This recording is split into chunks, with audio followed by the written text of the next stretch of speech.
চলেছে হ্যাঁ ভাই ভাই ভাই এত সুন্দর এই পুরা পুরা আপনারা কথা বলেন কে বকা দিচ্ছে এই যে আনো ওয়াজ করতেছে হ্যাঁ এই ওয়াজগুলো গুয়ের গাড়ি ঠেলে বিদেশ থেকে টাকা পাঠায় দুটো করে দাম দিয়ে আনছে এইটার বিপক্ষে এইটার বিপক্ষে এই যে কত দিন দুই এই বাবা এই মাহফিল চলতেছে আমি কথা মাহফিল চলতেছে আপনারা বসেন বসেন বসেন বসেন বসেন এই সাজানো বাগান একটা মাহফিল যখন হয় কথা বলেন না একটা মাহফিল যখন হয় এদিকে তাকান একটা মাহফিল যখন হয় জান্নাতের বাগান সাজানো হয় দেশে বিদেশে বড় লোক ছোট লোক সবার সম্মিলিত সহযোগিতায় হয় কথা বলেন না কেন কেউ দূরে থাকে আসতে পারে না দূর থেকে টাকা দেয় কেউ আবার টাকা দিতে পারে না কাছ থেকে পরিশ্রম শ্রম দেয় এইটাই তো স্বাভাবিক জি জি তো এখানেই তো রাগারাগির কোনো দরকার নেই ভাই কই না লাগান ক্যামেরা লাগান মোবাইল লাগান আপনি হ্যাঁ হ্যাঁ ও আচ্ছা আচ্ছা হ্যাঁ যারা সাহায্য আমরা এইগুলা সাজাইছি ওদেরকে মহাবয় করতেছে কে এই ছেলে বিদেশ গিয়া ময়নার পয়সা কামাই করে এই করে আচ্ছা দাঁড়ান আমি বলি এই যে কথা বলেন না আপনারা আমার সামনে কথা বলেন না শুনেন আপনারা কথা বললেন না আমার দিকে তাকান শুনেন এই কথা বললেন না আমার কথা শুনেন একটু আপনারা আমি অনেক আশা করে আসছি আলোচনা করার জন্য এত সুন্দর বাগানকে আপনারা নষ্ট করবেন না শুনেন আমি কি বলি শুনেন বিদেশে যেয়ে যদি কেউ ঠেলা গাড়ি ঠেলে টাকাটা কোথায় পাঠায় আমার উত্তর দেন আপনারা টাকাটা কোথায় আসে বাংলাদেশে কোথায় দিকে তাকান এই দেশে যদি প্রবাসী না থাকতো বাংলাদেশ থাকতো না এতদিন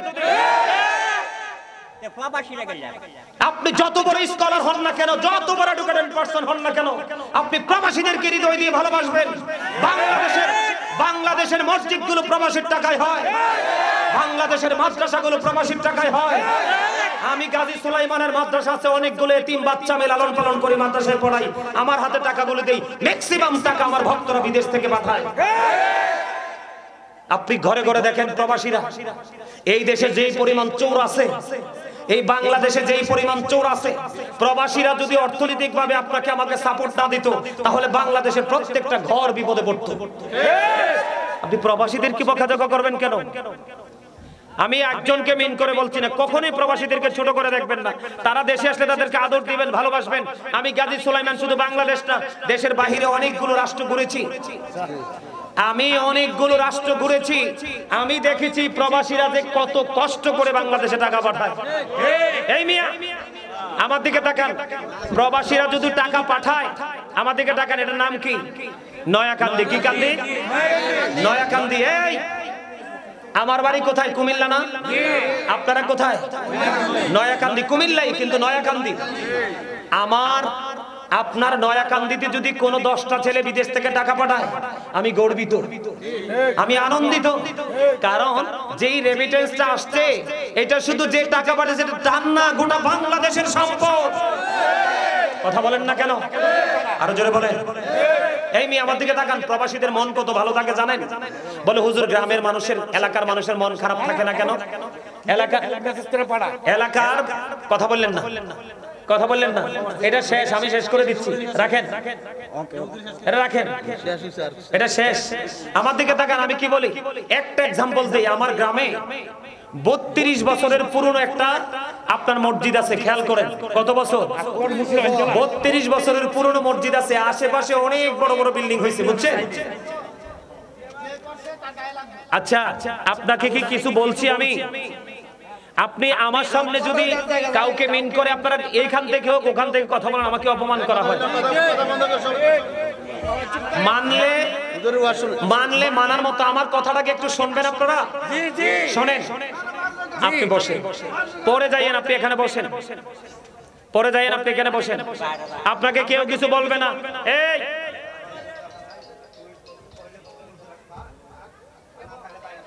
না উনি না বাইরে যাবে কেন এই না উনি মাহফিলে আসছে যাবে কেন বসেন মাহফিলে থাকবো ওনার যাওয়ার দরকার নাই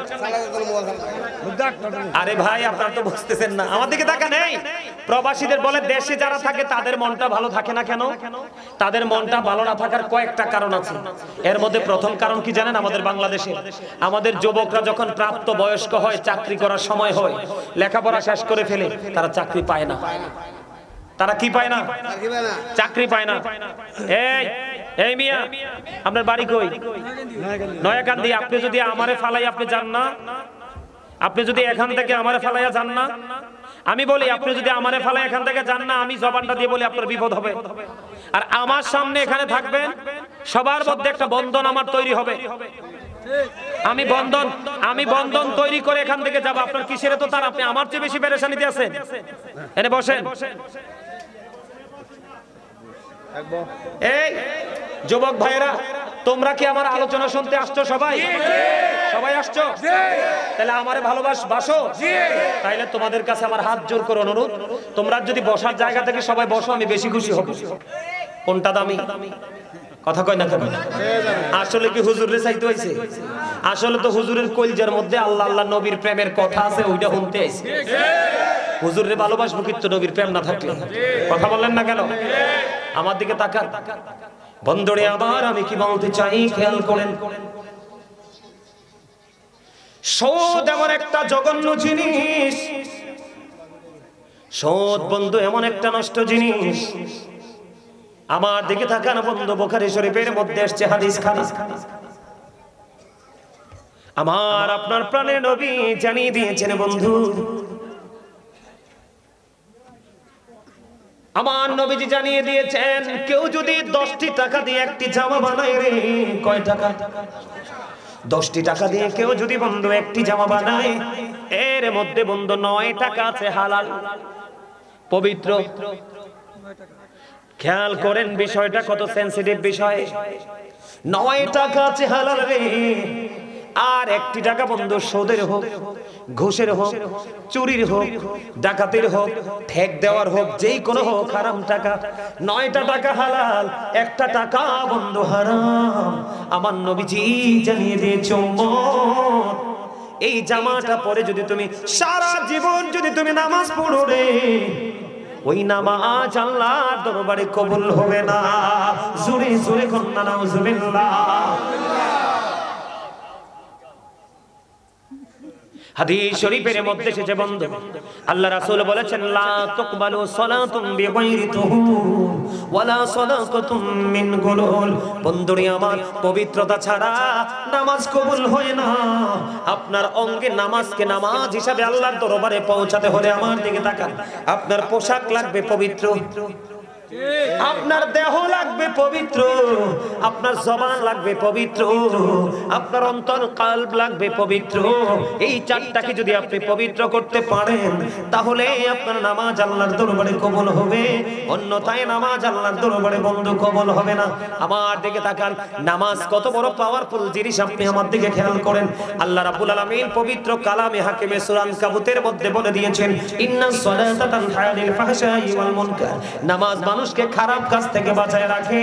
আপনারা বলেন, যেই ব্যক্তি নামাজ পড়ার পরেও বন্ধু সুদ ছাড়তে পারলো না, ঘুষ ছাড়তে পারলো না, সে কি সুদখোর নাকি নামাজি?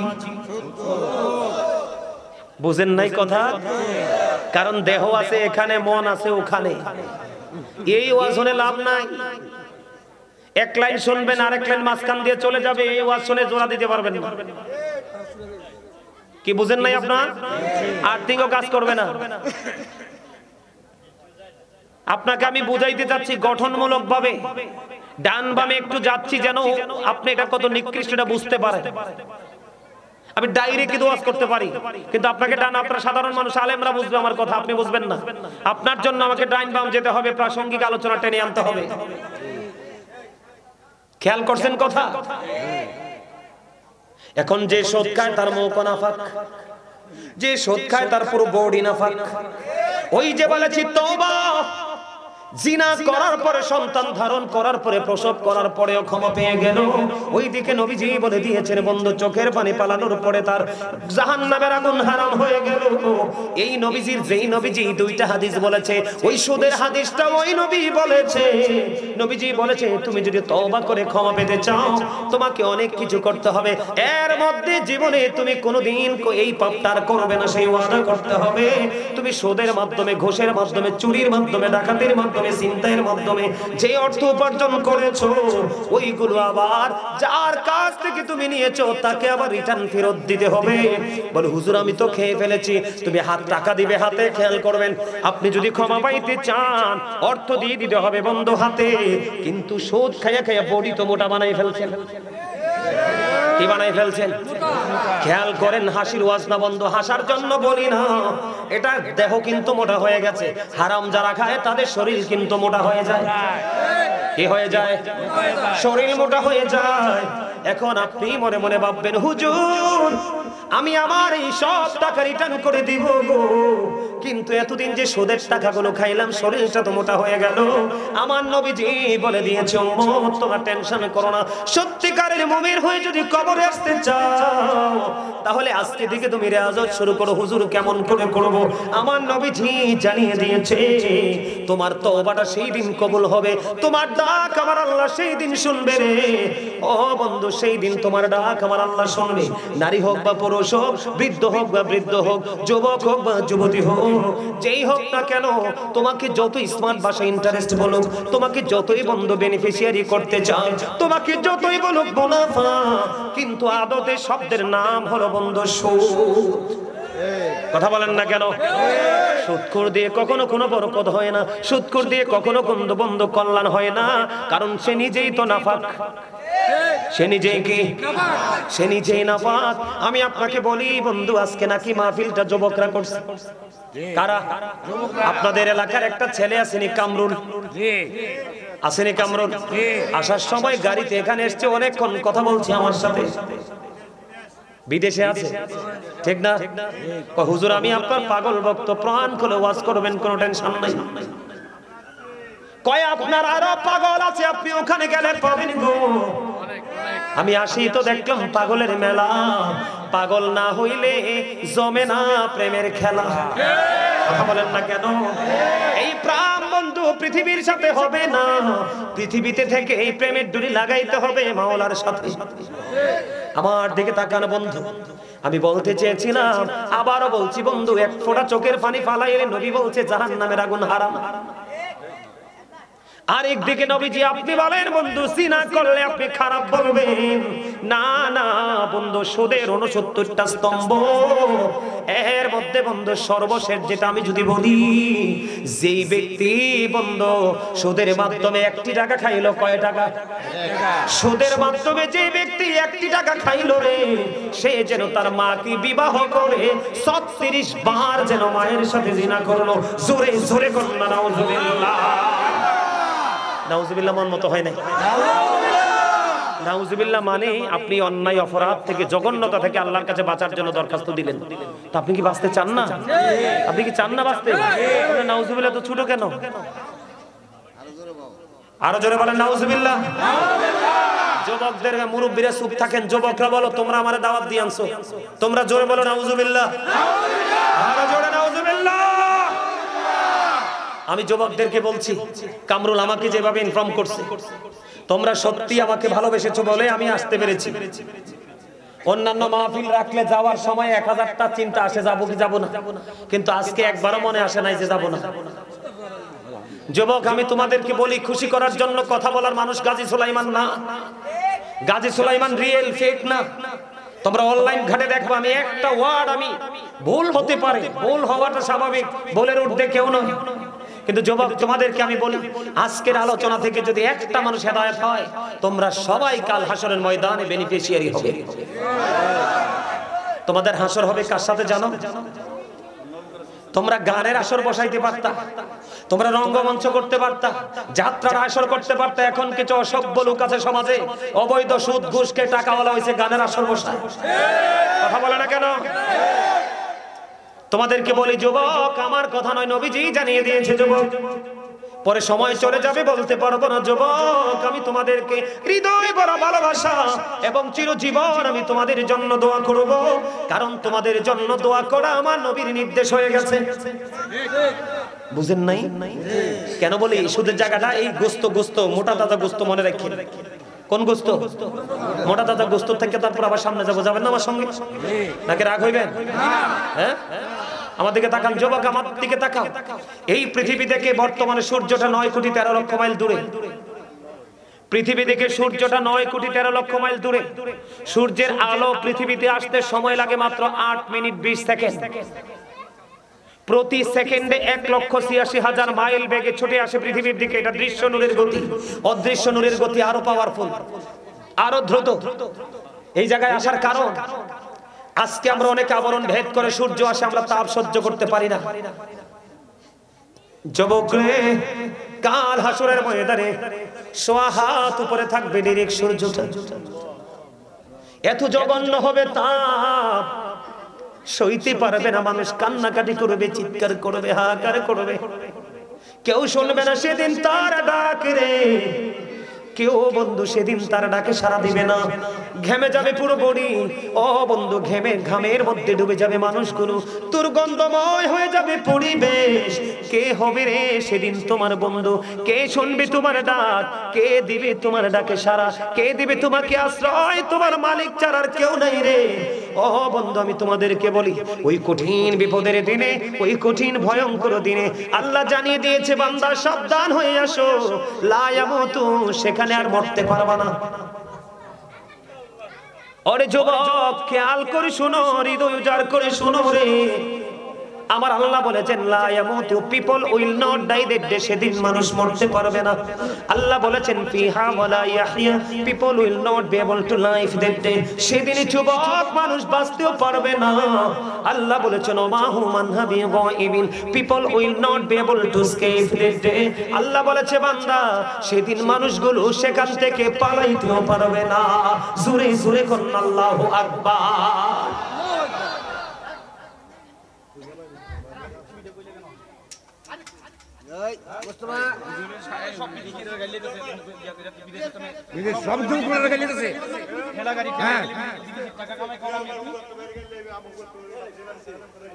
ভাই ভাই ভাই, এত সুন্দর আপনারা কথা বলেন, কে বকা দিচ্ছে?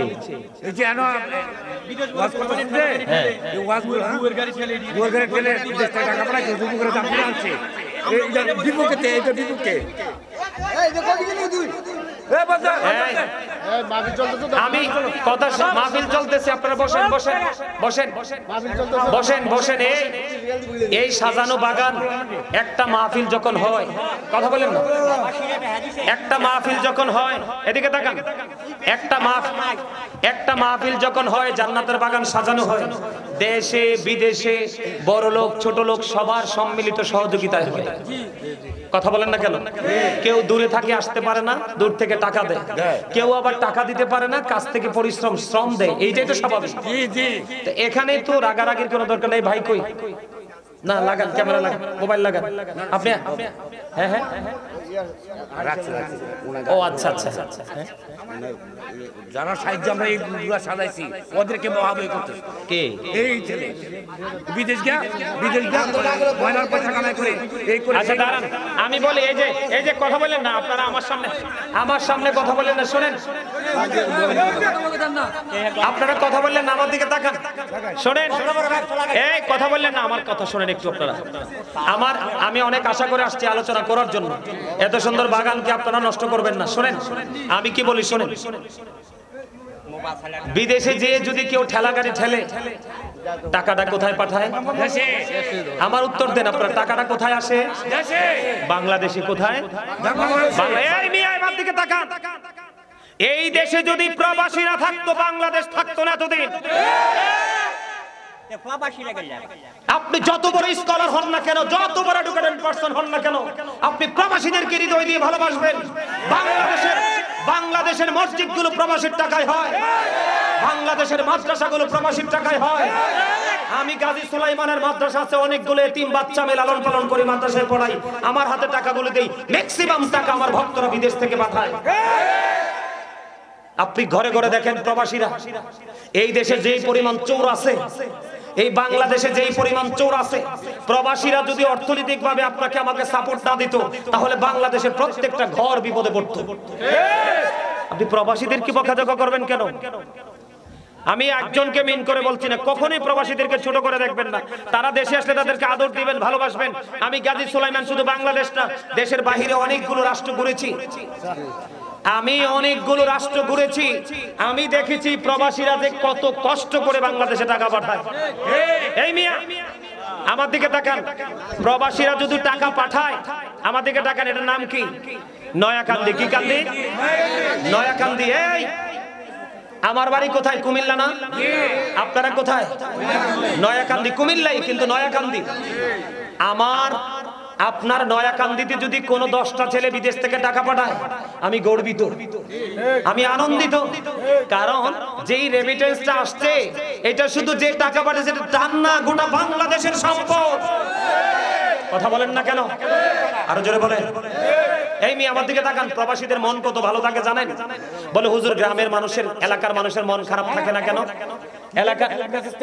এলাকার কথা বললেন না, কথা বললেন না, এটা শেষ, আমি শেষ করে দিচ্ছি, রাখেন এটা, রাখেন এটা শেষ। আমার দিকে তাকান, আমি কি বলি একটা এক্সাম্পল দেই। আমার গ্রামে 32 বছরের পুরনো একটা আপনার মসজিদ আছে, খেয়াল করেন। কত বছর? 32 বছরের পুরনো মসজিদ আছে, আশেপাশে অনেক বড় বড় বিল্ডিং হয়েছে, বুঝছেন? আচ্ছা আপনাকে কি কিছু বলছি আমি? আপনি আমার সামনে যদি কাউকে মিন করে আপনারা এইখান থেকে হোক ওখান থেকে কথা বলেন, আমাকে অপমান করা হয়। মানলে মানার মতো আমার কথাটাকে একটু শুনবেন আপনারা। শোনেন, আপনি বসেন, পরে যাইয়েন, আপনি এখানে বসেন, পরে যাইয়েন, আপনি এখানে বসেন, আপনাকে কেউ কিছু বলবে না। এই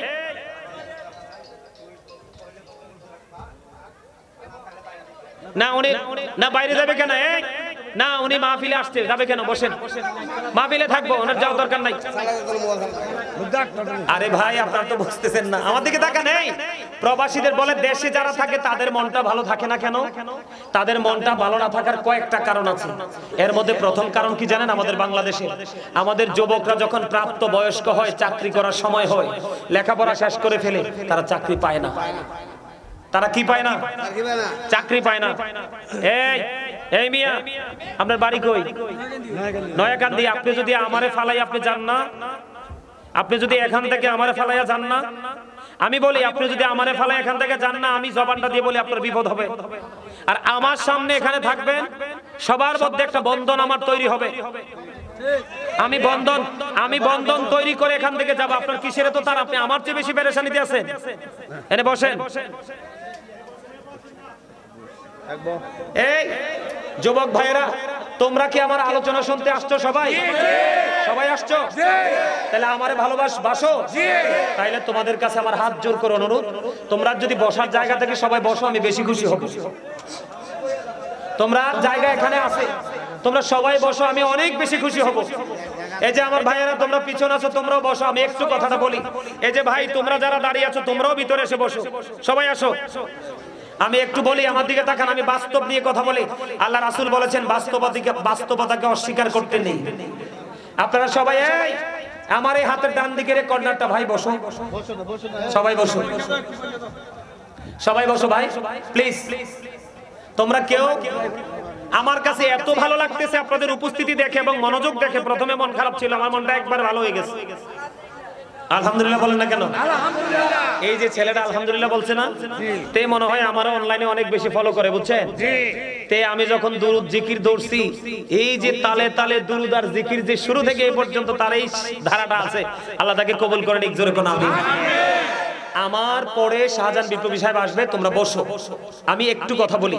গ্রামের যে ছেলেরা, সারা বাংলাদেশে, শুধু এখানকার না, ছেলেদের মনটা কেন খারাপ হয়, মনটা কেন ভালো থাকে না? তারা প্রাপ্ত বয়স্ক যখন হয়, চাকরি করার সময় হয়, তারা কিন্তু পড়াশোনা শেষ করেছে, গ্রাজুয়েশন করে ফেলছে, কিন্তু চাকরি নাই। এটা একটা। আরেকটা হলো, আমি বলি ছেলে এবং মেয়ে যখন যৌবনে পা রাখে, ছেলে এবং মেয়েরা যখন যৌবনে পা রাখে তখন কিন্তু তাদের জৈবিক একটা চাহিদা থাকে, এই চাহিদাটা কিন্তু তারা সময় মতো মিটাতে পারে। এটা কিন্তু তোমরা নেগেটিভ ভাবে নিও, এটা কিন্তু আল্লাহর দেওয়া একটা নিয়ামত। এটা তারা কি করতে পারে না, কাজে লাগাতে পারে না। কেন না? তাদের হাত থাকে খালি। অভাব এমন একটা দুষ্ট জিনিস, এটা যদি কারো সংসারে একবার ঢুকতে পারে পুরো সংসারটাকে নষ্ট করে দেয়। আর প্রবাসে যারা থাকে তাদের মনটা ভালো থাকার কারণ হলো তারা টাকা ইনকাম করতে পারুক বা না পারুক, তারা এমন একটা স্বাভাবিক পরিবেশে তারা নিজেকে ম্যাচ করে নেয়, তাদের মন মানসিকতাটা এমনি ভালো থাকে। কারণ ওখানে কোনো চুরি নাই, ডাকাতি নাই, হিংসা নাই, বিদ্বেষ নাই, কেউ কাকে ধ্বংস করবে এরকম কোনো কি নাই, টেনশন নাই। কম করুক বেশি করুক সবাই সবার যার যার মতো করে ভালো আছে, আছে না? আছে। আমি একটা এক্সাম্পল দিই, বিদেশিদের মনটা কেমন ভালো থাকে। আমার বাড়িতে 32 বছরের পুরনো একটা মসজিদ আমাকে দিয়ে আল্লাহ গোলামিটা করাইছে। মাটির ঘর ছিল, সেই 32 বছর মাটির ঘর, টিনের চালে মানুষ নামাজ পড়ছে। এত ভয়ঙ্কর এক অবস্থা গেছে জানেন দাদা। এই বছর আমি দীর্ঘ অনেক দিন আমি আমার গ্রামের বাড়িতে যাই না, যে কোনো কারণে মনের কষ্ট থেকে। তা আমি যাকে একটা সময় আল্লাহ আমাকে যখন একটা ভালো একটা পজিশনে নিয়ে আসলো, তখন আমি আমার গ্রামের মানুষকে, গরিবদেরকে দান সদকা করার জন্য বা বিভিন্ন সুখে দুঃখে পাশে থাকার জন্য যাই। তো তার মধ্যে এক বছর আমি কুরবানি দিতে গেলাম আমার গ্রামের বাড়িতে। একটা গরু কুরবানি দিব, এটা শুধু আমার গ্রামের গরিব মানুষদের জন্য। যাওয়ার পরে এখানে যেরকম মুরব্বীরা আছেন আপনারা, এরকম মুরব্বীদের মধ্যে আমার চাচা এসে বলল, বাবা তুমি আস্তা গরু কুরবানি দিচ্ছ, আমরা তো বিপদে আছি। পাশের গ্রামে তারা কারেন্ট নিয়ে মসজিদ সংক্রান্ত ব্যাপার নিয়ে পুরো গ্রামবাসী মামলা খাইছে, সরকারবাদী মামলা হয়েছে। এখন আমরা বিপদে আছি, আমাদেরকে একটা মিটার নামাই দাও। তখন আমি কি করলাম, এক সপ্তাহের মধ্যে তাদের টাকা পাঠাই দিলাম, আপনার মিটারটা নামাই দিল। তারা কারেন্টের দিক দিয়ে তারা একটু স্যাটিসফাই হয়ে গেল। আবার সবাই বলতেছে মসজিদ করবে। তা আমি বললাম ঠিক আছে, আপনারা টেনশন করবেন না, আমি মসজিদটা করে দিব। এই যে আমার দুইটা ছেলে আসছে এখানে, এই যে একটা ছেলে দেখতে কিন্তু গোস্ত কিন্তু নাই, এগুলো কিন্তু কুমিল্লা বিশ্ববিদ্যালয়ের ছাত্র। এই যে এটারও দেখতেন, এটা কিন্তু কুমিল্লা বিশ্ববিদ্যালয়ের ছাত্র। এটা একদিকে বিশ্ববিদ্যালয় অনার্স করতেছে, আরেকদিকে কুমিল্লা আলিয়াতে ফাজিল করতেছে। দেখে কিন্তু কে বুঝবে? এই ছেলেগুলো আমার সাথে আমার গ্রামের বাড়িতে গেছে দাদা। যাওয়ার পরে ওরা কি করছে, আমার সাথে আমার মসজিদের বেস কাটছে, সবগুলো বেস এরা কাটছে। মিস্ত্রি দেখাই দিছে, দেখাই দেওয়ার পরে মাত্র, আপনারা শুনলে অনেক বেশি খুশি হবেন, এটা একদিকে যুবকদের জন্য বড় একটা শিক্ষা। মাত্র 5 মাসে আমি আমার মসজিদটাকে শুরু এবং শেষ কমপ্লিট করে ফেলছি। কয় মাসে? মাত্র 5 মাসে একবারে ফুললি টাইস করে। আপনারা অনলাইনে দেখবেন, আজকে দাওয়াত দিয়ে যায় সবাইকে। আমার কি যদি ভালো নাও লাগে, কিন্তু আমার মসজিদটা দেখবেন, আপনারা রাতের সিনটাও দেখবেন, দিনেরটাও চিনবেন, মনে করবেন সত্যিকারের এক টুকরো জান্নাত। মানে এত সুন্দর করে মসজিদটা ডিজাইনেবল। এই জায়গাটা আসলাম কেন জানেন? আমার একটা ছোট ভাই থাকে মালয়েশিয়াতে। তা আমি যখন মসজিদের কাজটা ধরলাম, আমার ছোট ভাই আবার আমাকে বলতেছে, ভাইয়া আপনি আল্লাহর কাছে বেশি করে দোয়া করেন। আমাকে কেন? আমার ভিসাটা যেন লাগে। আমি তুই কয়েক মাস হইলো এসে গেলি, এখন তুই আমার ভিসা লাগার জন্য আমার কাছে দোয়া চাস, ব্যাপারটা কি? ভাইয়া আপনি মসজিদের কাজটা ধরছেন, আমি মন থেকে চাই মসজিদটাকে নিজ হাতে সাজাবো। আমি আল্লাহর কাছে দরখাস্ত করে দিলাম। ওদিক দিয়ে ওরাও চেষ্টা করলো, ভিসা লেগে গেল। বিশ্বাস করেন আমার ভাইটা মালয়েশিয়া থেকে মসজিদের যত লাইটিং এর যত ব্যবস্থা আছে আলোকিত সৌন্দর্যের জন্য, সবগুলো সে আসার 2 সপ্তাহ আগে বাংলাদেশে কার্গো করে পাঠাইছে। পাঠাইয়া আইসা মিস্ত্রিদেরকে, বাংলাদেশের মিস্ত্রিদেরকে সাথে নিয়ে নিজের মতো করে ডিজাইনেবল করে মসজিদকে কমপ্লিট করে আর বাংলাদেশে থাকিনি, আবার চলে গেছে। সুবহানাল্লাহ বলবেন না? আলহামদুলিল্লাহ বলবেন না? আরো জোরে বলেন আলহামদুলিল্লাহ। এখন সে এই যে আসলো, সে তো আমার ভাই বলে কথা, কিন্তু সে তো একজন প্রবাসী। তার এই অবদান, তার এই ত্যাগকে আমরা কি বলতে পারবো না? যদিও মসজিদটা হয়েছে আমার এলাকায়, কিন্তু এটাতে আপনাদের সবার হক আছে না নাই? আছে। আপনার বাড়ি মসজিদ হয়েছে, এটাতে আমার হক আছে না নাই? আছে, আছে না? আমাদের মধ্যে একটা বন্ধন তৈরি করতে হবে। কি করতে হবে? বন্ধন তৈরি করতে হবে। হিংসা রাখা যাবে না। হিংসা শুধু আপনার শক্ত দেয়াল তৈরি করে, যেটাকে ভাঙাটা সহজ নয়। আর ভালোবাসা শুধু দেয়ালকে ভাঙতে শিখে। আপনি ভালোবেসে দেখেন, আপনার হৃদয়ের ঘরে কোনো প্রাচীর থাকবে না, কোনো দেয়াল থাকবে না, সবগুলো ধূলিসাৎ হয়ে যাবে। আমি আপনাদেরকে বলি, আপনারা ওনাকে মেন করে কথাগুলো বলছেন, এই লোকটাকে উনি যদিও বলে থাকে, উনি যদিও কোনো না কোনো ব্যক্তিগত আক্রোশ থেকে বা মানসিকতা থেকে ইনকেস বলছে কিনা জানি না, যদিও বলে থাকে, সকল প্রবাসী ভাইদের কাছে ওর পক্ষ থেকে আমি ক্ষমা চাই। আপনারা প্রবাসীরা সবাই তাকে ক্ষমা করে দিবেন। এবং প্রবাসী পরিবার যারা আগামী কাল থেকে তার দিকে বাঁকা চোখে কেউ তাকাবেন না। কি বলছি বুঝতে পারছেন? হ্যাঁ মিয়া ভাই, আপনি আসেন, এদিকে আসেন, আপনি ওঠেন, দাঁড়ান, এদিক দিয়ে ঢুকেন।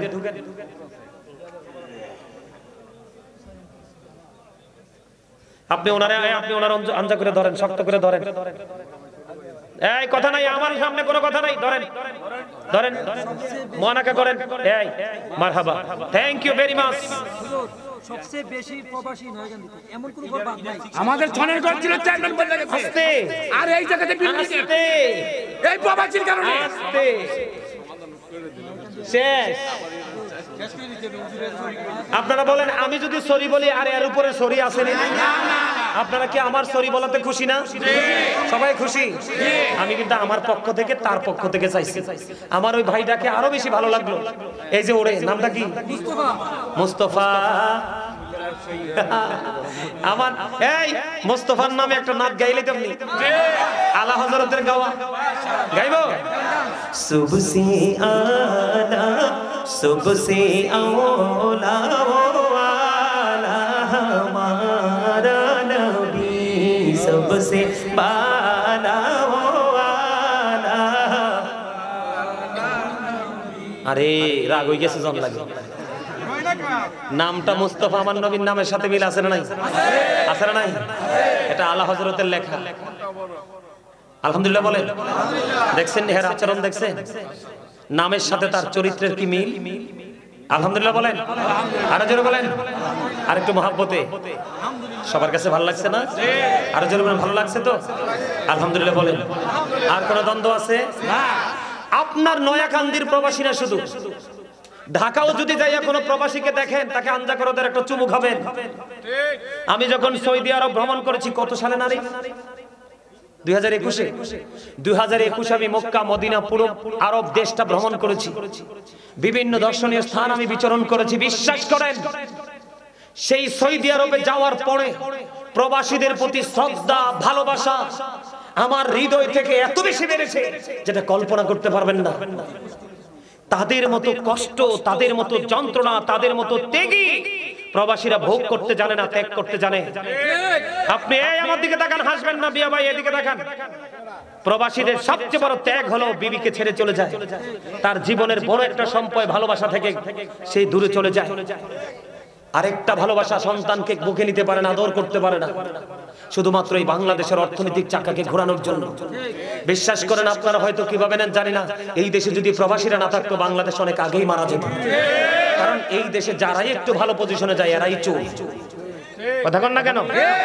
প্রবাসীরা চায় আমার দেশের মানুষ খেয়ে বেঁচে থাকুক। এই মেয়ে, আমি যখন গাজী ফাউন্ডেশনের চেয়ারম্যান, আমি যখন বন্যা কবলিত মানুষগুলোকে যখন খাবার দিতে বললাম, শুধু আমার পেজ থেকে একটা স্ট্যাটাস দিয়েছে আমার লোকেরা। বিশ্বাস করেন, সর্বপ্রথম মালয়েশিয়া থেকে একটা ছেলে, হুজুর আপনি যা করতে চান আমরা আপনার সাথে আছি, আপনি অর্থনৈতিকভাবে আপনি করবেন, আমরাও সাপোর্ট দেব। আপনি তাদেরই ত্যাগকে কিভাবে ভুলবেন? এই যে এবার যে বন্যা হইলো, এই বন্যার মধ্যে প্রবাসীরা যেই ভূমিকা রেখেছে বিভিন্ন ফাউন্ডেশনের মাধ্যমে, যেটা ভোলার মতো নয়। আপনি বাংলাদেশে কোনো মসজিদ, মাদ্রাসা, কোনো এতিম, রাস্তাঘাট, বিভিন্ন অবকাঠামো আপনি প্রবাসী ছাড়া দাঁড় করাতে পারবেন না। আমি বেশি বেশি করে দোয়া করি, আল্লাহ যেন আমার বাংলাদেশের প্রত্যেকটা সোনার ছেলেকে সুশিক্ষায় শিক্ষা অর্জন করে তারা যেন তাদের যোগ্য দক্ষ জায়গায় যেন তারা চলে যেতে পারে। আল্লাহ যেন সবাইকে সে তৌফিক দান করে। সকলে বলুন আমিন। সমস্যা শেষ তো? আগামী দিন যদি আপনারা এই বিষয়টা নিয়ে একজনও কথা বলেন, আমি কষ্ট পাবো। একটা কথা হবে? কথা দিছেন তো? হবে না তো? আলহামদুলিল্লাহ। সকলে বলেন আলহামদুলিল্লাহ। সকলে বলেন আলহামদুলিল্লাহ। আমরা সবাই জান্নাতি মেহমান, আমরা একটু জান্নাতের ফল খাবো। খাবেন? সবাই খাবেন? আমার নবী বলছে, জান্নাতের বাগানে যখন যাও তোমরা ওখান থেকে একটু জান্নাতি ফল খেয়ে নিও। খাবেন? আমার সাথে বেশিক্ষণ না, কারণ প্রত্যেকটা পার্সন ডবল। একটু আগে শুরুতে বুঝাইছিলাম না, মানুষের দুনিয়াতে লাগবে দুনিয়ার খাবার, দেহের খাবার, আর এইখানে পাবেন আপনি রুহের খাবার। এখানে যা করবেন প্রশান্তি আসবে কোথায়? রুহে। জোরে কোন সুবহানাল্লাহ। জান্নাতি খাবার স্টার্ট। সুবহানাল্লাহ আলহামদুলিল্লাহ লা ইলাহা ইল্লাল্লাহ। সুবহানাল্লাহ আলহামদুলিল্লাহ লা ইলাহা ইল্লাল্লাহ লা ইলাহা ইল্লাল্লাহ নবী আমার নূরের ফুতুল জগৎ করলেন ও জালা নবী আমার নূরের ফুতুল জগৎ করলেন ও জালা রোজ হাসরে করবেন তিনি উম্মতের ফয়সালা সুবহানাল্লাহ আলহামদুলিল্লাহ লা ইলাহা ইল্লাল্লাহ লা ইলাহা ইল্লাল্লাহ আরশ কুরসি লৌহ কলম সৃষ্টি জাহান ওসিলা আরশ কুরসি লৌহ কলম সৃষ্টি জাহান ওসিলা যে আল্লাহ খুশি হইয়া নাম রাখিলেন হাবিবুল্লাহ সুবহানাল্লাহ আলহামদুলিল্লাহ লা ইলাহা ইল্লাল্লাহ লা ইলাহা ইল্লাল্লাহ মুহাম্মাদুর রাসূলুল্লাহ সাল্লাল্লাহু আলাইহি ওয়াসাল্লাম জুরি জুরি বলুন আলহামদুলিল্লাহ।